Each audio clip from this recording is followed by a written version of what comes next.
જય શ્રી રામ. તાજેતરમાં પશ્ચિમ બંગાળમાં વક્ફ બોર્ડ કાયદા વિરુદ્ધમાં જે વિધર્મીઓ દ્વારા હિન્દુ પરિવારો પર જે અત્યાચાર થયો છે તેના અનુસંધાનમાં સૌરાષ્ટ્ર પ્રાંત આખામાં અને આખા સૌરાષ્ટ્ર પ્રાંતના હરેક જિલ્લામાં જે કલેક્ટર સાહેબને આવેદનપત્ર દેવાનું છે અને અમારી એક જ માંગ છે કે હિન્દુઓ ઉપર અત્યાચાર બંધ કરે, મમતા બેનર્જીની સરકારને નાબૂદ કરે, તાત્કાલિક ધોરણે રાષ્ટ્રપતિ શાસન લાદે એવી વિશ્વ હિન્દુ પરિષદની માંગ છે.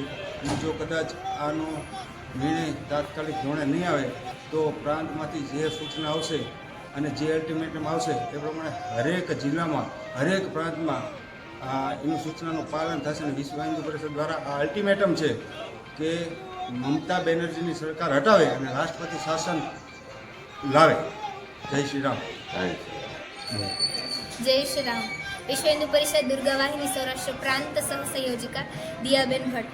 તો જેમ તાજેતરમાં હિન્દુઓ પર જે રીતે અત્યાચાર અને લૂંટફાટના કિસ્સાઓ પશ્ચિમ બંગાળની અંદર થઈ રહ્યા છે, તો જો આની માટે જે વિશ્વ હિન્દુ પરિષદ માંગણી કરી રહ્યું છે, જો એ પાલન કરવામાં નહીં આવે તો વિશ્વ હિન્દુ પરિષદ જે ક્ષેત્ર અને પ્રાંતમાંથી જે સૂચનાઓ આવશે તે પ્રમાણે ગલીએ ગલીએ, ખંડે ખંડે અને શેરીએ શેરીએ આક્રોશ વિશ્વ હિન્દુ પરિષદ અને સમસ્ત હિન્દુ સમાજ દ્વારા દેખાડવામાં આવશે. જય શ્રી રામ.